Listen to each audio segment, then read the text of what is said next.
Se queden en soledad. Estemos cerca para escuchar y acompañar. Que no se queden sin adultos y adultas para conversar. Promovamos encuentros entre pares y prácticas de cuidados. Generemos espacios de escucha e intercambio sin juzgar.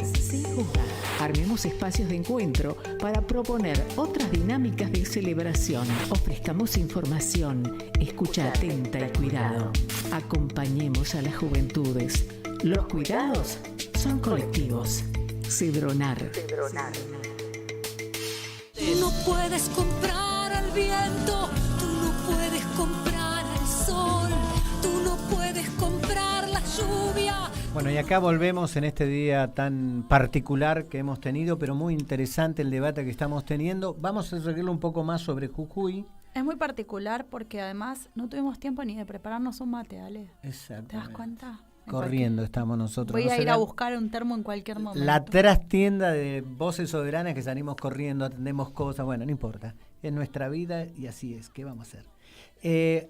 Vamos a seguir hablando del tema Jujuy, pero ahora que lo vamos a hacer con Alejandro Marmoni, que además de ser del Gabinete de Soberanos, es el presidente del Instituto Nacional de Asuntos Indígenas. Sé que estuvo allá. Compañero, antropólogo. Un compañerazo, un amigo además. Amigo. Bueno, ¿estás ahí, Ale Marmoni? Hola, buenas tardes, buen día, y justo muy buen mediodía para todas y todos, compañeros. ¿Ya comiste vos? No comí todavía, estaba escuchando con atención el programa. Muy bien. Nosotros acá nos comimos un sándwich a las 10 de la mañana. Sí, de nada. Y que gracias a Dina, porque lo trajo Dina. La proveedora Yo comí gastronómica. nada más. Che, Ale, si estuviste escuchando el programa, viste que estuvimos tocándolo, el tema con Cachorro Godoy, el titular de la CTA Autónoma, lo charlamos también con Horacio Robeiro, charló Dina, más los aspectos del litio y de la propiedad, de quiénes las empresas que están detrás, etcétera. Y hace un ratito con Coco de la Tupac, que es uno de los dirigentes principales de la Tupac y vocero de la misma, estuvimos charlando también el significado. Y queríamos charlar contigo, ¿cómo viste vos en el terreno la situación de los pueblos indígenas o pueblos originarios, como le llamen, en esta situación, tanto del reclamo de ellos como de la actitud frente a la represión de Morales? Mira, Ale, permitime hacer una brevísima introducción, ¿no? ¿Cómo no? Es decir, la situación ante todo la vi grave y muy grave. Nosotros acá en Buenos Aires el día viernes ya empezábamos a recibir, noche del viernes y el sábado, por mensajes de WhatsApp de distintos comuneros, integrantes de comunidades, que se había desarrollado la represión. Era todo muy confuso del gobierno provincial y empezamos a intentar comunicarnos, no había comunicación oficial. Se hablaba ese día sábado de la posibilidad de un muerto, 2 muertos, una docente muerta, o sea, estaba en curso el conflicto docente. Bueno, conclusión, nosotros decidimos, o sea, una delegación con Horacio Pietragala de la Secretaría de Derechos Humanos, salimos el domingo, el Día del Padre, salimos temprano. Ya en ese momento había un montón, me sonaba el teléfono. ¿Se escucha bien, no? Sí, se escucha perfecto. Se escucha muy bien. Ya en ese momento había una cantidad muy grande de detenidos. Nosotros teníamos información a ese momento de desaparecidos, de gente que ante el temor de la represión se fue, digamos, guardando en las propias comunidades. Apenas llegamos, vamos al penal, allá a Alto Comedero. En ese momento había cerca de 30 detenidos. Primera observación, estaban detenidos en un penal, digamos, de procesados, no estaban en ninguna fiscalía, ¿no? Es decir, nos levantaron en una represión y los llevaron a un penal. El 90% de los detenidos en la primera tanda, por llamarlo de alguna manera, eran todos indígenas, eran todos del corte de Purmamarca. Porque, a ver, nosotros estuvimos viajando el domingo y el lunes, nos volvimos el martes a la mañana, y el miércoles a la mañana volvemos a ir después de la represión, digamos, del martes, ¿no? O sea, es como que hubo 2 etapas esta semana, la verdad.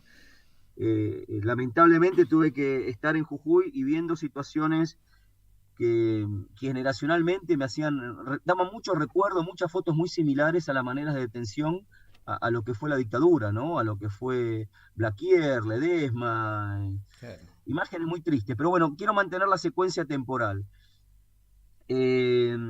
Entonces, la primera tanda, la mayoría de los detenidos de la represión de Purmamarca, casi todos eran indígenas. Empezamos a gestionar con la Fiscalía la liberación inmediata de los detenidos.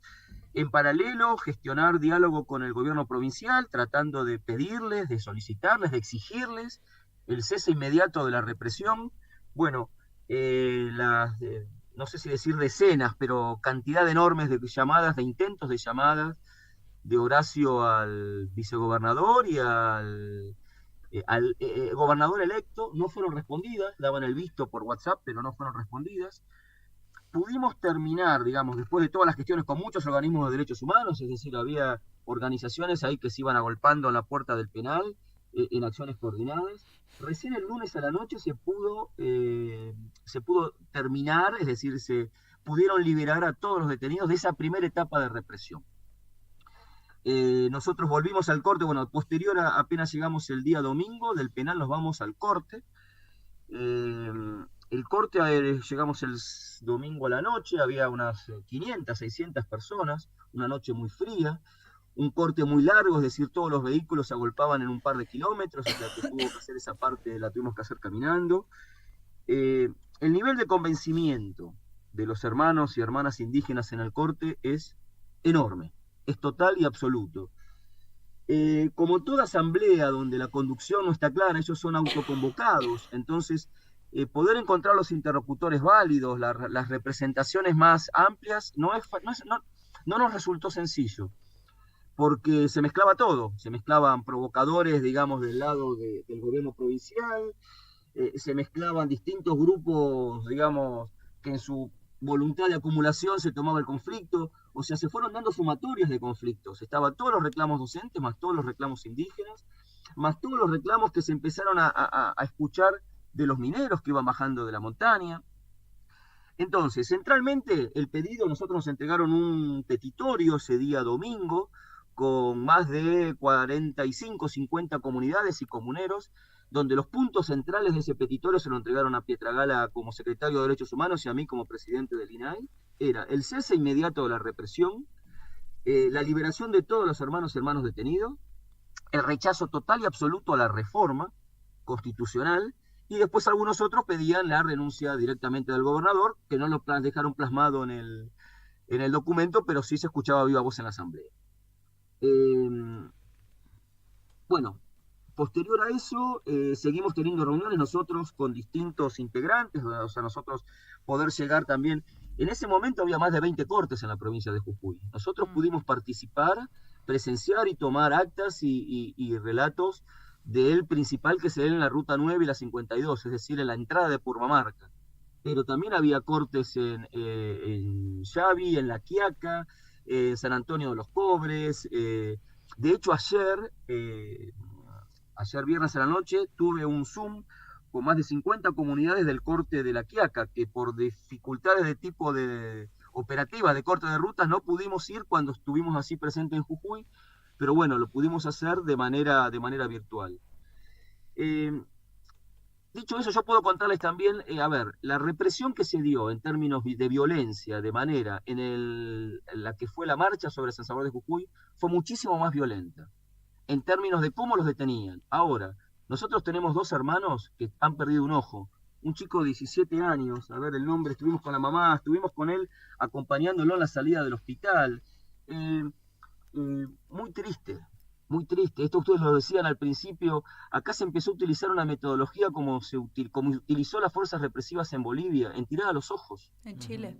Y en Chile. En Chile también, en tirar a los ojos. 400 personas perdieron uno o dos ojos en Chile, en la represión. Realmente es...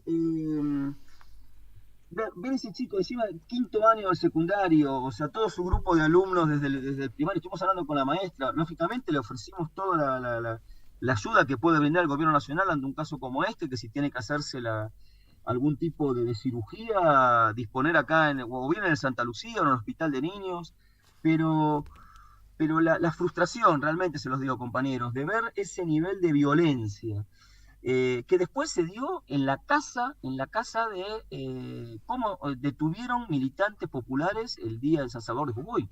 Los agarraban de los pelos, los cagaban a palos, y perdónenme la expresión, pero son palabras de ellos, a gente que estaba en la manifestación reclamando justo, o sea, por temas justos, pero después iban al voleo como si hubiesen tenido un número para detener en barrios periféricos, gente que estaba comiéndose unas empanadas y que los vimos en el penal después, preocupados porque los agarraron, estaban con la moto y tenían miedo si les habían robado la moto.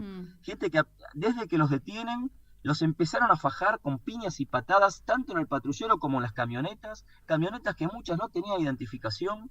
O sea, era un remake de lo que fue la dictadura. Por eso, no sé, creo que lo decía Dina, ¿no?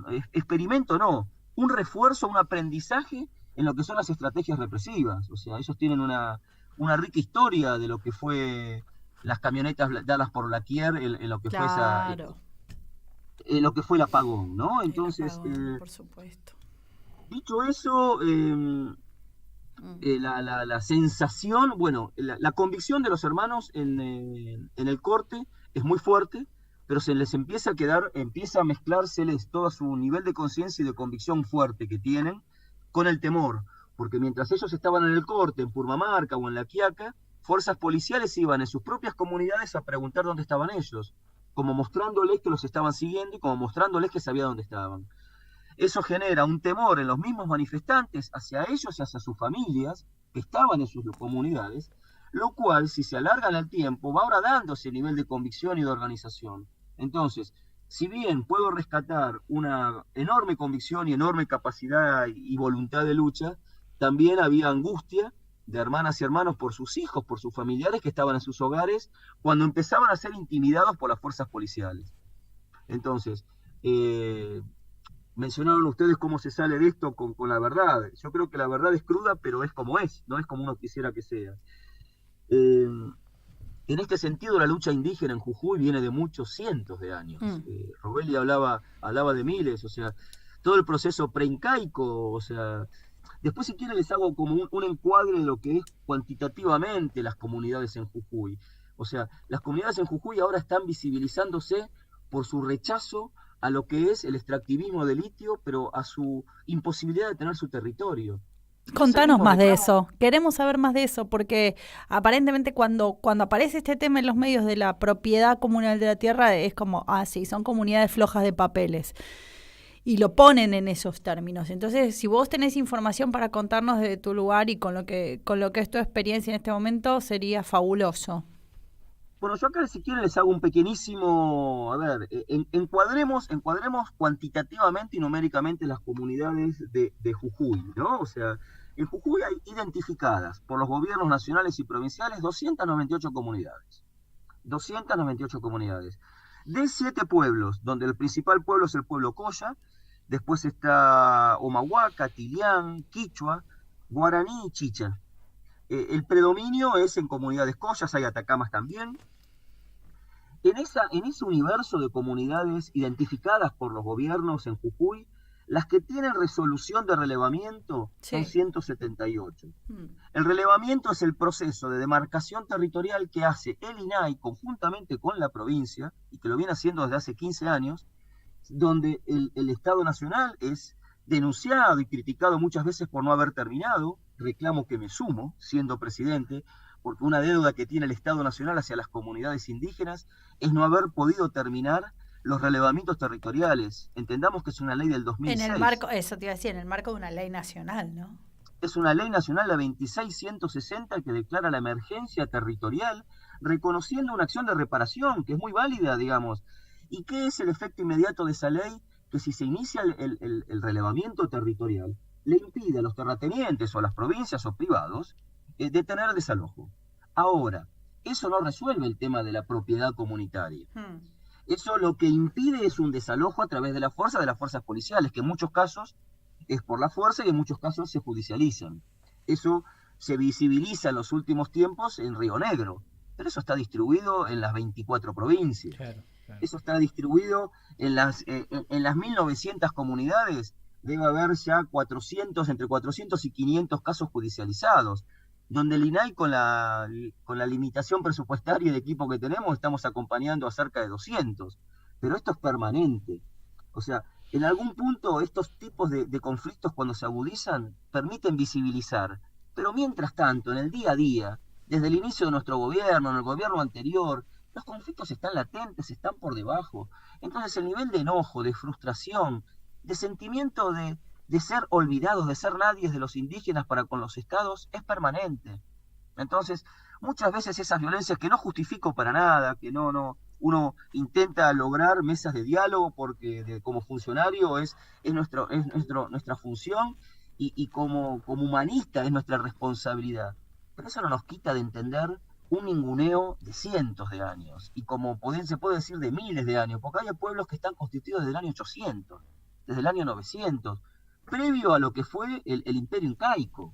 Ahí hay culturas que tienen una ancestralidad de más de 1000 años, 1500 años. Entonces, el desconocimiento que tenemos nosotros en las grandes ciudades de lo que es la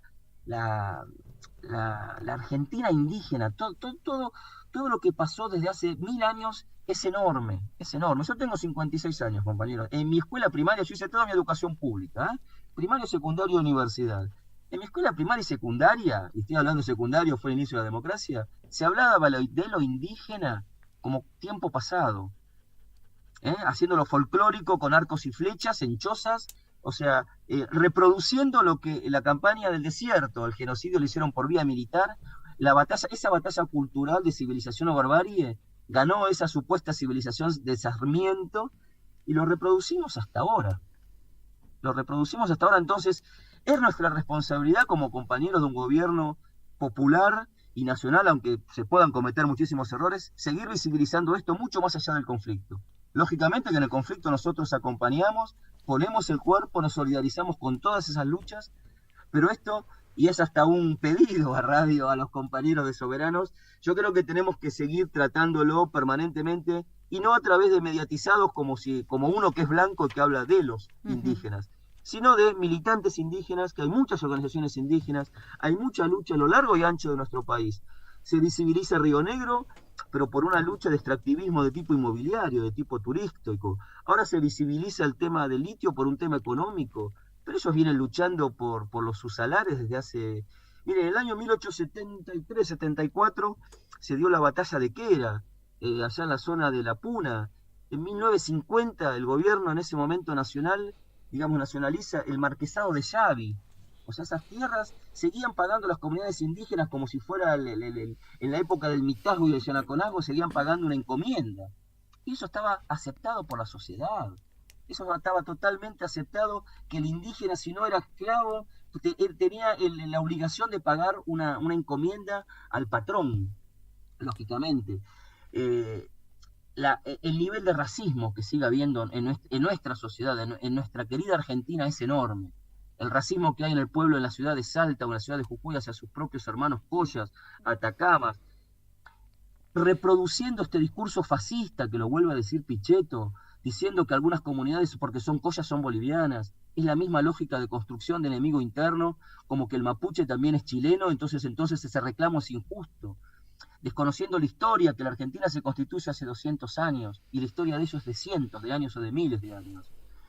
El tema acá, la lucha, es por la identidad y por el territorio. Identidad y territorio. Esa lucha por el territorio, el relevamiento resuelve el anteúltimo paso, que es el reconocimiento de esa demarcación. El Estado argentino tiene la obligación de poder hacer una ley de propiedad comunitaria. Con esa ley nacional se resolvería, por lo menos en la primera etapa de lo que es la temática indígena, el gran problema y la gran demanda que es su territorio.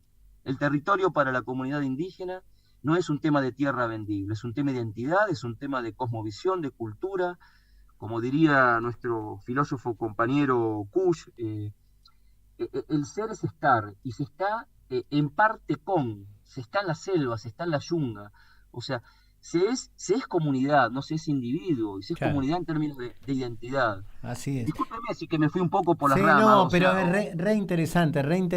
Ay, yo me quedaría toda la tarde escuchando a Mano Moni, pero nos tenemos que ir al cine. Claro, estamos así fue Quise un programa. contextualizarlo porque si no nos quedamos en el hecho puntual. No, Y realmente perfecto. es un tema. No, pero sabes Perfecto, dos cosas. te comprometemos para una próxima Sí, entrevista. y que vengas al piso. Ay, por favor, Venite, venid a tomar venite, unos que- mates. vení a Cuando tomar- vos vengas hacemos mate, no como hoy. No, que hay, no te, digamos, hay dos discusiones claves acá. Uno, lo que acabas de plantear, la identidad, el territorio, el que Argentina es un país con diversas naciones, ¿no es cierto?, que conviven en un territorio. Está en nuestro plan de la patria, Está en una nuestro- Argentina plurinacional.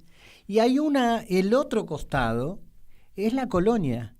Porque las medidas que se toman, lo que vos dijiste del racismo, eso tienen en su seno un problema económico. Más allá después del debate cultural con mucha gente que se subordina o se coloniza o la colonizan desde el punto de vista cultural. Pero hay una matriz muy fuerte, ¿no es cierto? Cuando en lo que ellos dicen descubrieron que fue la colonización de la Argentina o de nuestra América, también desde ahí había intereses muy fuertes de los invasores. Ale, te puedo dar una pequeñísima interrupción, pero ¿sabés cuál me preocupa más? La colonización, la que tenemos los compañeros, la que está dentro del movimiento nacional, porque la colonización del enemigo, en definitiva, su lucha es por el extractivismo y por el interés económico y por la tierra. Ahora, cuando la colonización y esa discusión la tenemos que dar entre nuestros propios compañeros, ahí estamos más jodidos. Y esa yo creo que tenemos que encarar ese debate. No, pero ese debate tiene dos puntas. Por lo menos en mi apreciación le agrego solamente un granito de arena como para dar y después la seguimos, terminada hoy, pero la seguimos en el próximo programa si vos querés. Pero básicamente hay que mostrar la realidad. Una parte de la labor esta que vos decís de la batalla cultural es develar, es mostrar. Exacto. Y que detrás de de los que nos colonizan, hay intereses concretos, materiales, capitalistas, que quieren quedarse con la tierra, que quieren quedarse con las tierras raras, que quieren quedarse con el coltan, que quieren quedarse con el litio, y no tienen escrúpulos para construir enemigos internos, como vos decías. Ese proceso que ahora aparece ligado a esta nueva situación, en la historia argentina se fue repitiendo, porque los colonizadores siempre trabajaron sobre la idea del enemigo interno. Entonces tenemos que develar, mostrarle a nuestra población para que el debate sea adentro y afuera. Y para mostrarle también que a las cosas hay que llamarla por su nombre. Y también existe el enemigo, no gente confundida. Existe el enemigo. La gente confundida conversamos, pero el enemigo también existe.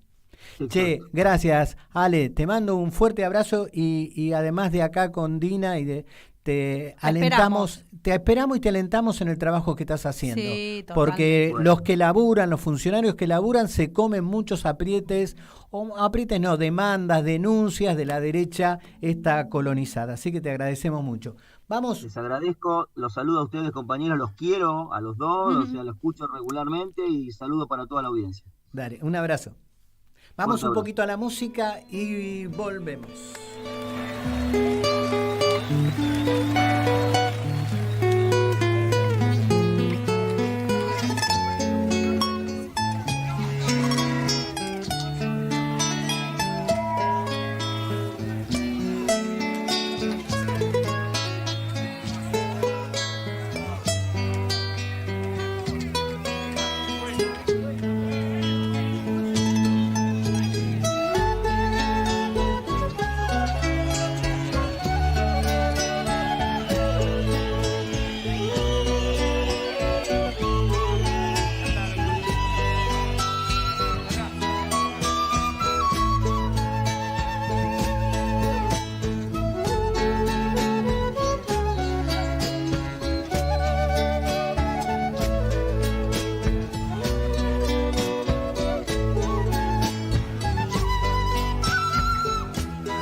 quebrados, zampoñas y quenas sonando, antiguo respiro en la boca, besos, besos de mi raza.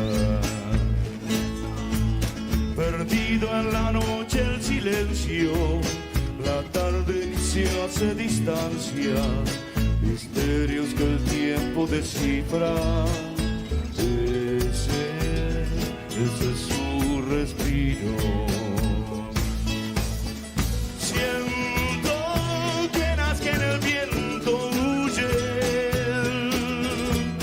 trayendo amores y silencios de las peñas que encierran el sol en su corazón.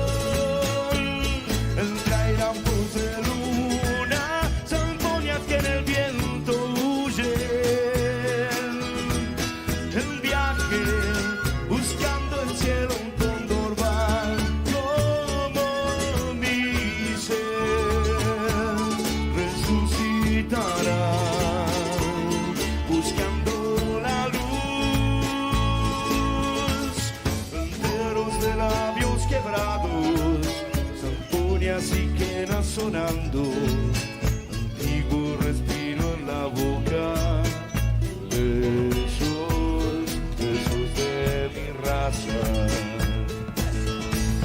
Perdido en la noche el silencio, la tarde que se hace distancia, misterios que el tiempo descifra.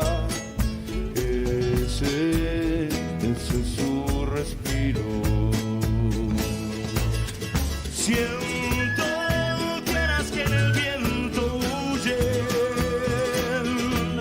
trayendo amores y silencios de las peñas que encierran el sol en su corazón.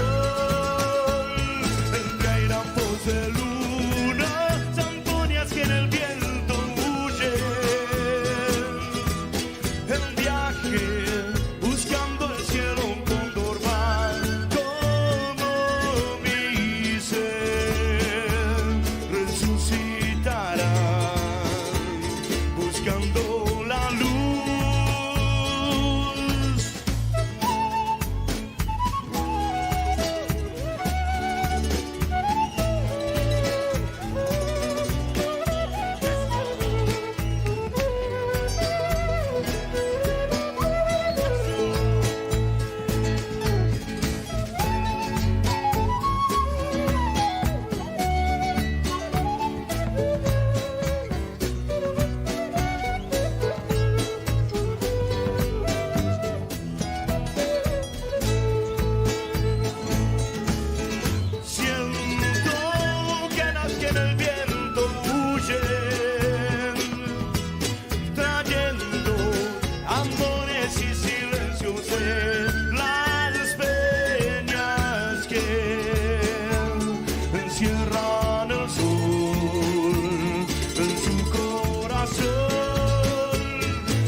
Muchas gracias. Y vamos volviendo ya de la última parte de nuestro programa, un programa donde tuvimos distintos enfoques respecto a lo que está pasando en Jujuy, pero también respecto a lo que está pasando a nivel nacional.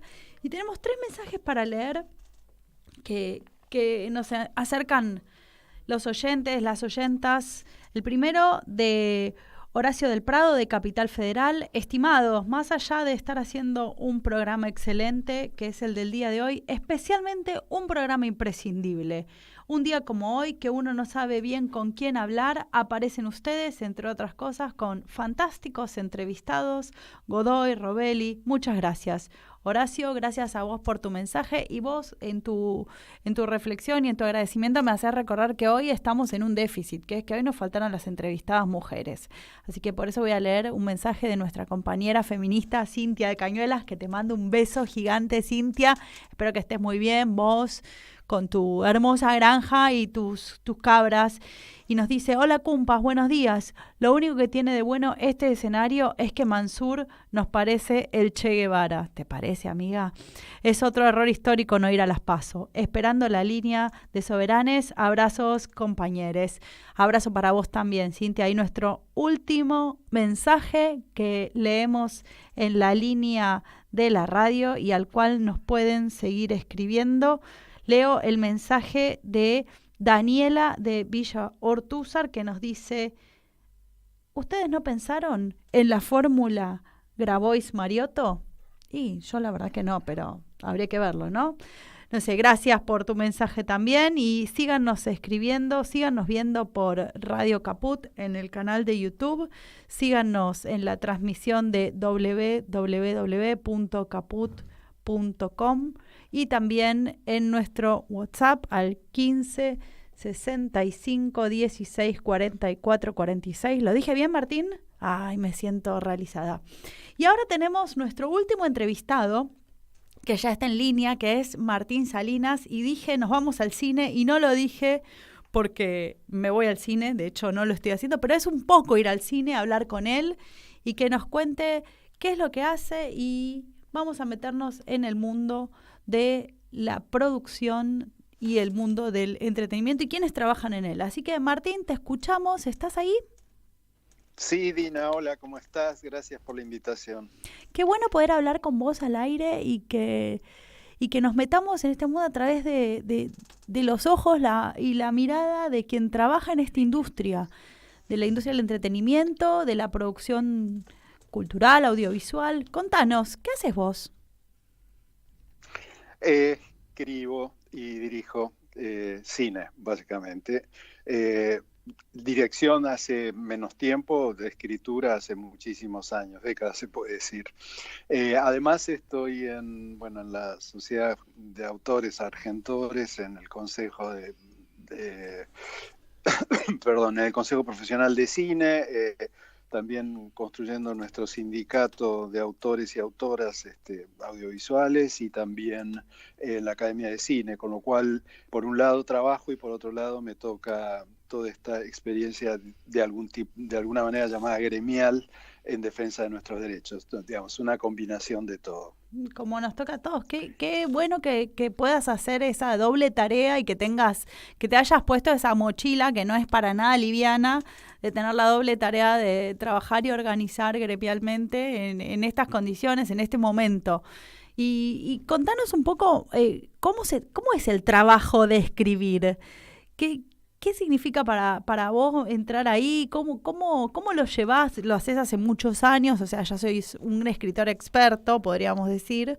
Pero bueno, ¿cómo llegaste a esto? ¿Cómo te iniciaste? Si nos querés contar un poco de tu historia y cómo es lo que haces hoy, cómo es tu trabajo hoy, cómo cambió con la tecnología.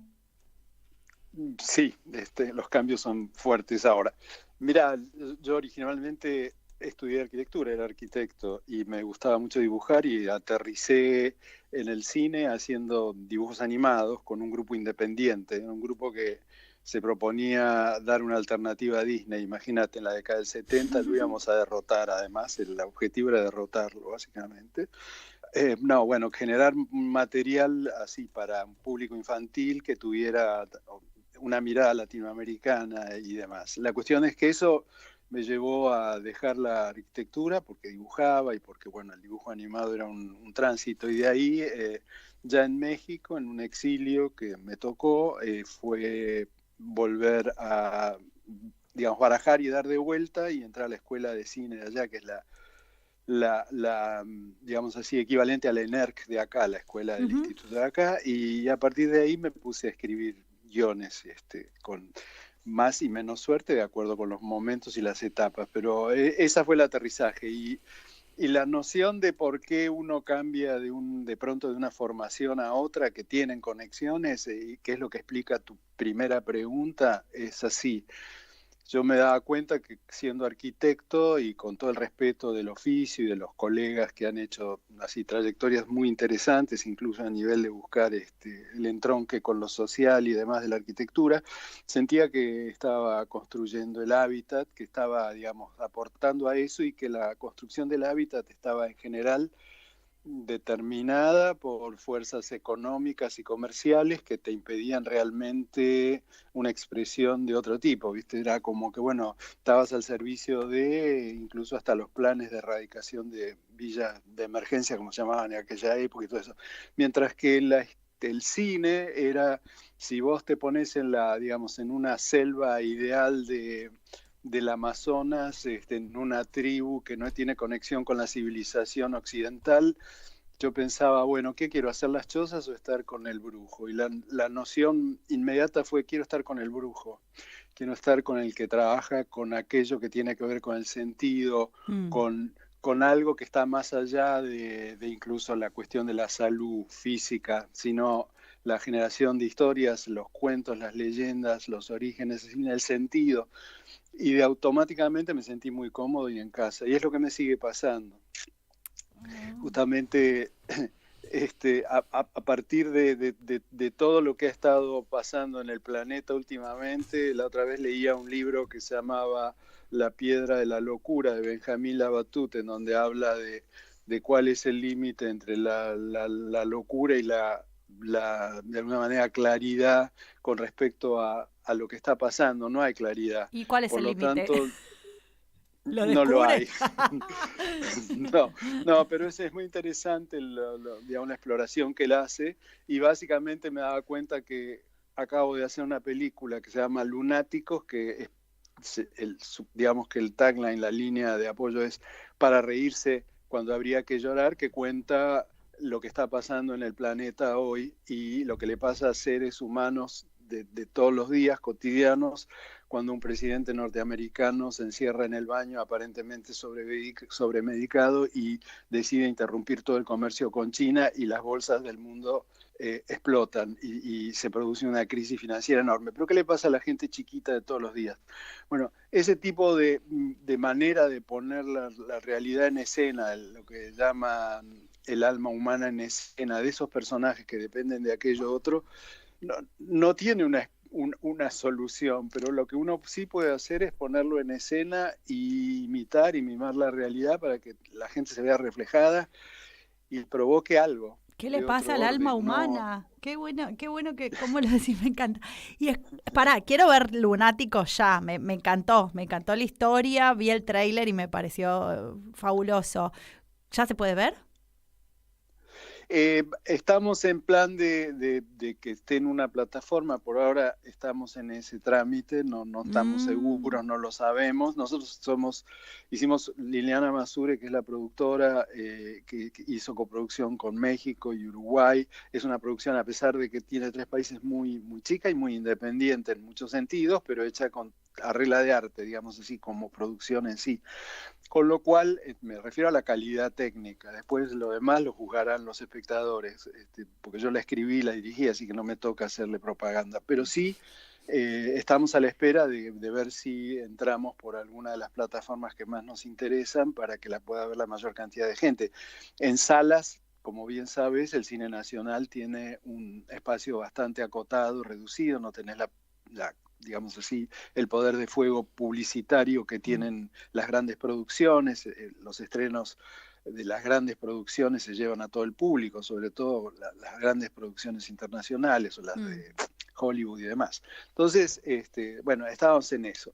Pero en breve espero que esté, digamos, accesible en plataforma. Bueno, Sí. cuando esté nos tenés que avisar para promocionarla a través del programa.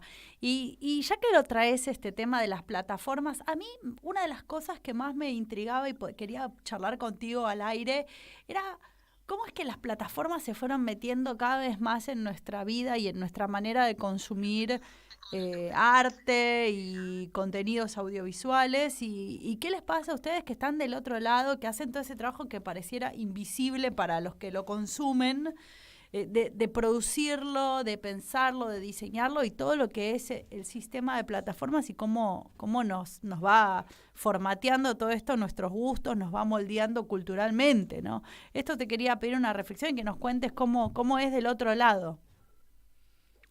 Bueno, como público, nada más para empezar por donde vos ibas, hay una zona paradojal, que es que por un lado, de alguna manera deja de haber la costumbre de ir tanto a las salas porque hay películas que ya no llegan a las salas, van directo a la plataforma. Me refiero a películas incluso nacionales o latinoamericanas que por ahí tienen suerte si están una semana en sala, entonces las tenés que ver en la pantalla chica. Pero por otro lado también podés ver películas y series de países que jamás verías. O sea que como espectador entiendo que hay un beneficio en ese sentido, en detrimento de lo que es ir a una sala a ver una película que no sea de gran espectáculo en general, ¿no? Es decir, a veces es muy difícil pasar una película nacional que te interesa, pero está una semana y esa semana no pudiste y te la perdiste en sala. Sí. Y después esperás a ver si está o no está y la eligen o la venden a una plataforma.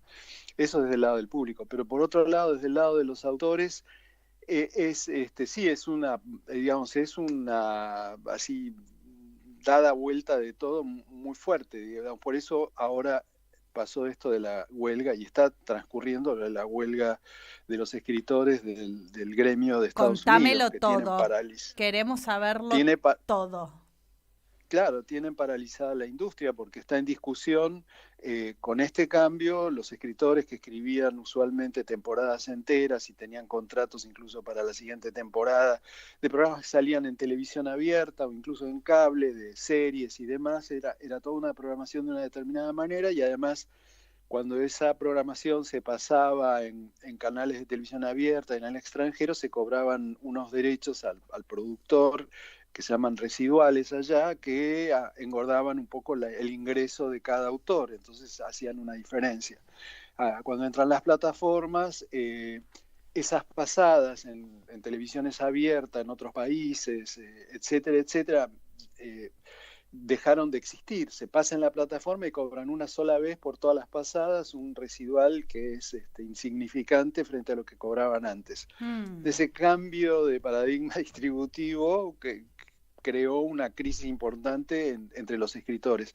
Entonces que yo trabajé muchos años para los estudios de allá, de Estados Unidos, por razones de que estaba en México escribí algo que finalmente se hizo en inglés, que fue aquella película Gaby con Norma Leandro, Lee Bullman, Robert Loya, que Norma estuvo nominada al Oscar como mejor actriz de reparto y todo eso, y eso me dio trabajo allá. Ese aterrizaje allá, que duró como 9 años, me hizo ver lo que era el sindicato que es el que hace la huelga, que es muy impresionante. Es el WGA, todo, ¿no?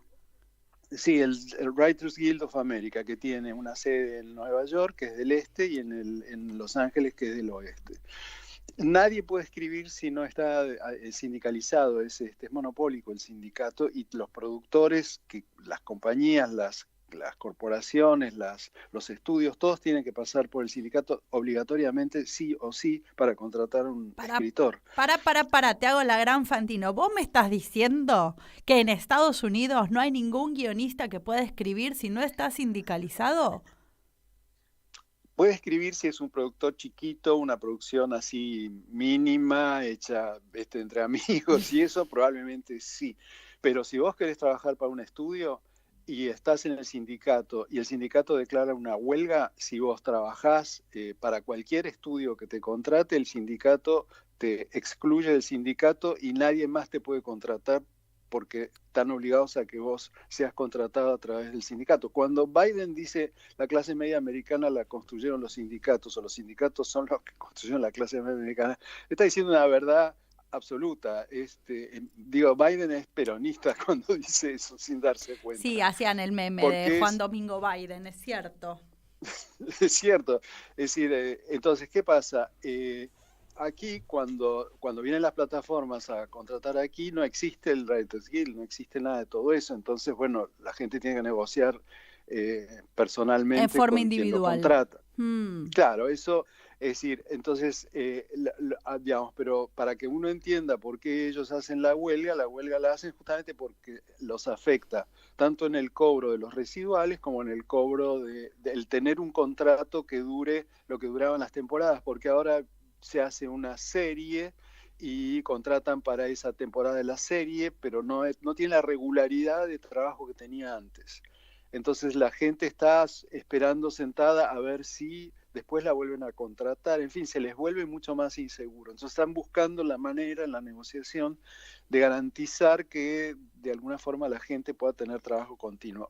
¿Por qué nos importa a nosotros acá eso? Porque de alguna manera crean un antecedente de que es posible negociar y que nosotros en Latinoamérica tenemos la posibilidad de, con otras sociedades de autores de Latinoamérica, tener una movida común que no es una huelga, pero es conversaciones lo más civilizadas posibles para que se contemplen algunas cuestiones que nos pueden beneficiar a nosotros también siguiendo ese modelo. Como las corporaciones estas están acostumbradas a ese tipo de negociación, de alguna manera solidarizarnos con ellos es también que ellos se solidaricen con nosotros en el momento de nuestras conversaciones y a ver qué podemos hacer.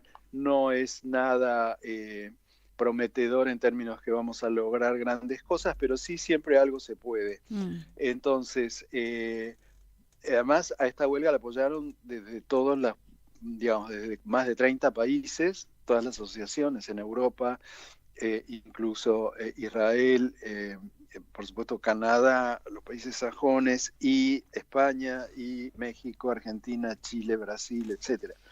Con lo cual hay una noción de unidad con respecto a cómo son las reivindicaciones y las cosas que los autores necesitan para poder tener una carrera y vivir de esto, no es mucho más que eso. No, lo que es impresionante es esto, digamos, que a mí siempre me intriga cómo se desarrolla, ¿no? En los términos más concretos y materiales de una profesión que me imagino una persona sola frente a una pantalla escribiendo y cómo establece lazos solidarios con quienes están haciendo exactamente el mismo trabajo a miles de kilómetros y cómo se conocen y cómo se conectan y cómo construyen esa confianza que solo la da la solidaridad. Y esto creo que es un poco el proceso que tienen ustedes en este momento. Sí. Y el problema es, incluso al interior, digo, en esta ciudad, ningún autor va a la productora y comparte el tiempo con otros autores, a menos que sea un cuarto de escritura, como le dicen, un writer's room, que hay una traducción ya que para desarrollar una serie se juntan los autores. Esto es el sistema americano de hace décadas. Se juntan los autores de una serie con el que de alguna manera es el autor original de la serie y tiene gente para poderla escribir, porque si no uno solo no da basta para escribir todos esos capítulos. Entonces se juntan y discuten y hay quien conduce y allá por supuesto hay gente a la que la contratan para que escuche durante un año sin abrir la boca y aprenda. En fin, es impresionante el sistema que tiene.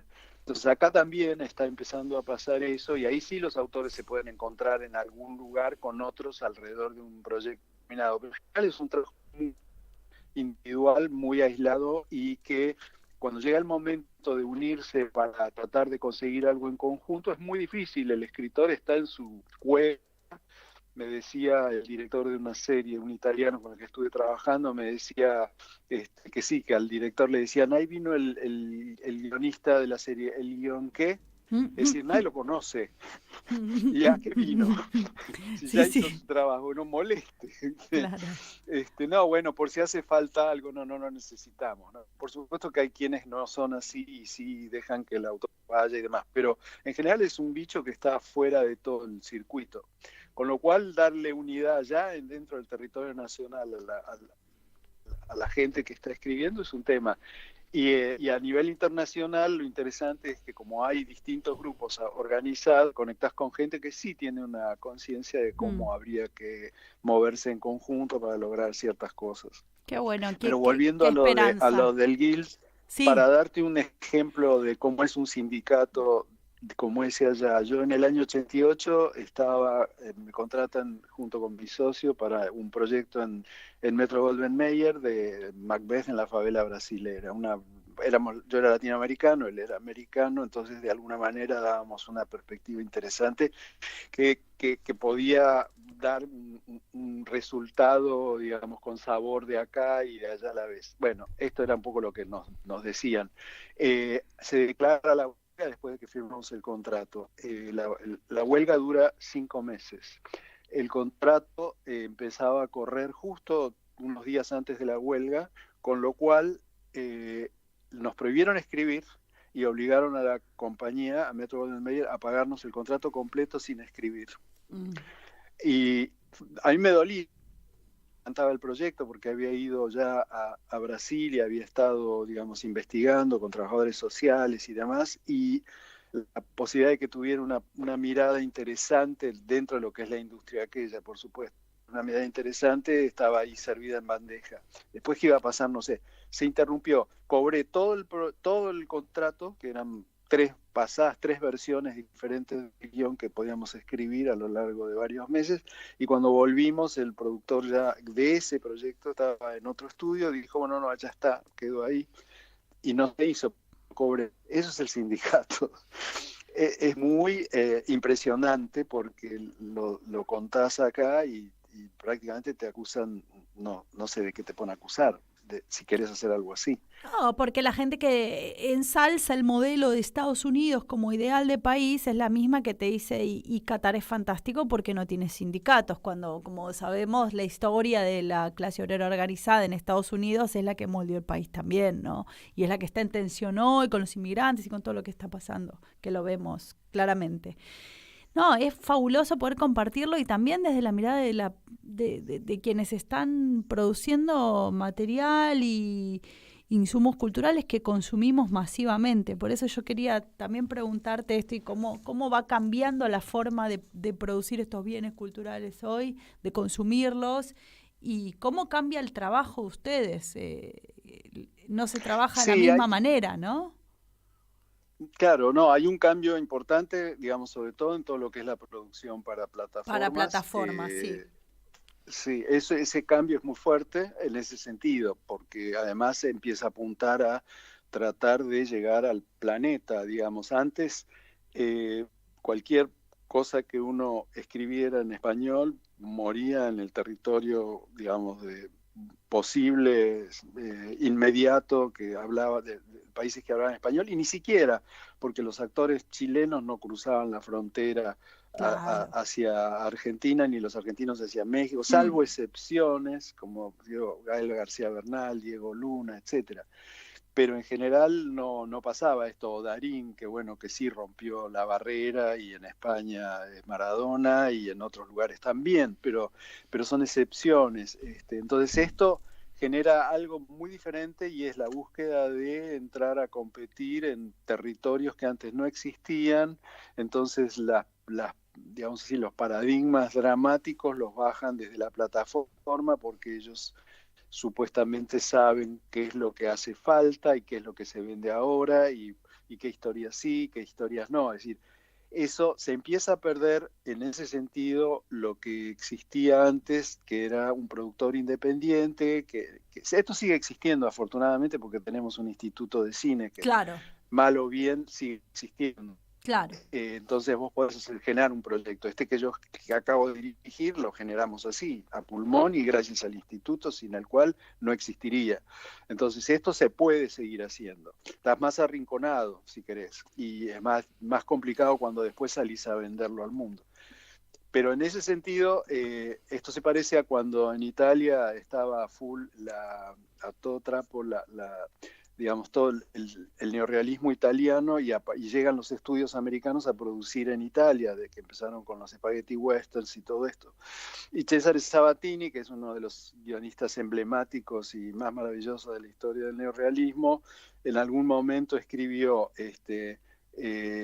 cuando llegaron estas compañías, y los productores con los que trabajamos dejaron de viajar en colectivo, en ómnibus, en bondis, y empezó a morir un poco nuestro cine. Cosa que fue cierta, un poco empezó a languidecer todo ese cine porque los productores chicos necesitaban comer y los estudios les daban de comer, entonces hacían las producciones para afuera y se perdía eso. Un poco lo mismo está pasando ahora con las plataformas. Igual el cine italiano siguió vivo y siguió dando obras maravillosas, digamos, de directores que siguieron trabajando y que disfrutamos muchísimo, pero esa producción tan masiva y tan fuerte y con esa impronta cultural tan italiana empezó a languidecer en términos, digamos, inversamente proporcionales al aumento de la producción americana en Italia. Entonces, un poco es lo mismo y a la vez es complejo, es muy difícil juzgar y decir todo mal o todo bien. Lo que sí hay que tener claro es que necesitamos un instituto de cinematografía fuerte, una ley audiovisual que obliga a las plataformas a invertir en producciones nacionales, sí. Locales, sí, que aporte al Inca. En fin, en esa batalla es una batalla política y cultural que me parece que es la que puede hacer que haya armonía entre las dos cosas, porque también es cierto que la gente tiene trabajo, los técnicos tienen trabajo gracias a las producciones que de pronto vienen de afuera. Eso es así. Total. En México es brutal, o sea, la cantidad de producción que hay, porque están pegados y se conocen hace siglos los productores americanos y los técnicos mexicanos. Y esto no se puede despreciar tampoco, porque es trabajo y la gente necesita trabajar y comer, más allá de digamos, en la cuestión. El tema es que esto no arrase con tu identidad cultural y con tu manera de ver el mundo y con tu posibilidad de producir obra audiovisual con tu mirada. Propia, claro. Propia, sí. Ay, bueno, se nos va el programa, pero no quería dejar de agradecerte, saludarte y que podamos seguir conversando, que nos cuentes. A mí me quedó una pregunta colgada, no sé si tenés un minuto más, el programa creo que el último minuto, y es, ¿cuál es el perjuicio de esta huelga en Estados Unidos? O sea, ¿qué pasa si los guionistas no trabajan durante, no sé cuánto, llevan como 3 meses, ¿no? Creo que están en 90 días de huelga. Sí. ¿Qué bueno, pasa? yo en la huelga anterior, aquella que te contaba, bajó la calidad de lo que se producía muchísimo, porque tenían guiones medio a medio cocinar, algún carnero que por ahí contrataron de afuera o por fuera, en fin, cosas así. ¡Qué feo! Pero claramente se perjudicaron, se perdieron millones, también los autores perdieron plata durante un tiempo y después, bueno, consiguieron ciertas mejoras. Nunca se sabrá si las mejoras compensaron lo que Valieron no se ganó. Bueno, creo, sí, siempre vale la pena. pero yo creo pelear. que sí.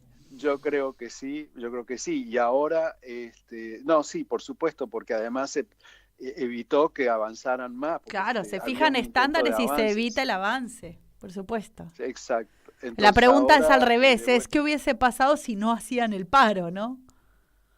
Y claro, poco te van comiendo del otro lado, por supuesto, porque bueno, son intereses contradictorios. Pensá que esa industria cotiza en la bolsa, ¿viste? Es eso. O sea, acá no es así, ni va a ser así, pero sí las plataformas que vienen a producir acá sí cotizan en la bolsa de pronto. Sí, totalmente. Y son empresas transnacionales y en sus programas de responsabilidad social empresaria deben decir, queremos a todos y no nos gusta el racismo ni el sexismo y después encontramos otra cosa, ¿no? Sí, por eso. Bueno, hay de todo y creo que de vuelta es cuestión de ver cómo se consigue que no avasallen, sobre todo la producción nacional. Ahí estaremos con ustedes. Eso es lo más importante y ahí sí es todo el sector, todos, productores, escritores, directores, técnicos, estamos todos en el mismo barco en ese sentido. Y la riquísima tradición argentina de producción audiovisual que queremos que siga, la escuela que hay acá, la forma en que se hace todo, tiene que ir para adelante, no para atrás. No hay posibilidad de retroceder con lo que es hoy el cine a nivel nacional, internacional de Argentina. Así que todo bueno, estaremos en contacto, te seguiremos molestando para que hables y nos cuentes, sobre todo cuando estrenen o cuando sepamos por dónde se va a estrenar Los Lunáticos, que es muy me hace mucha ilusión, como dicen en España, poder verla. Así que gracias por tu tiempo y por compartir tu experiencia, y acá hay un lugar para ustedes, escritores y guionistas que quieran contar qué les está pasando y qué necesitan, siempre. Bueno, Cuenten muchísimas con gracias, eso. Dina. Bueno, hasta Gracias la por el próxima. espacio. Gracias. Contá con nosotros. Hasta Gracias. luego. Un abrazo. Y se nos va el programa, amigos y amigas, se nos va el programa con una jornada por delante todavía, con una moneda que no termina de caer, con un sábado gris, con un sábado que para algunos es de esperanza y otros de interrogantes, pero acá estaremos con las voces soberanas. Gracias. Tú no puedes comprar mis dolores, tú no puedes comprar el viento, tú no puedes comprar el sol, tú no puedes comprar la lluvia, tú no puedes comprar el calor, tú no puedes comprar las nubes, tú no puedes comprar los colores, tú no puedes comprar mi alegría, tú no puedes comprar mis dolores.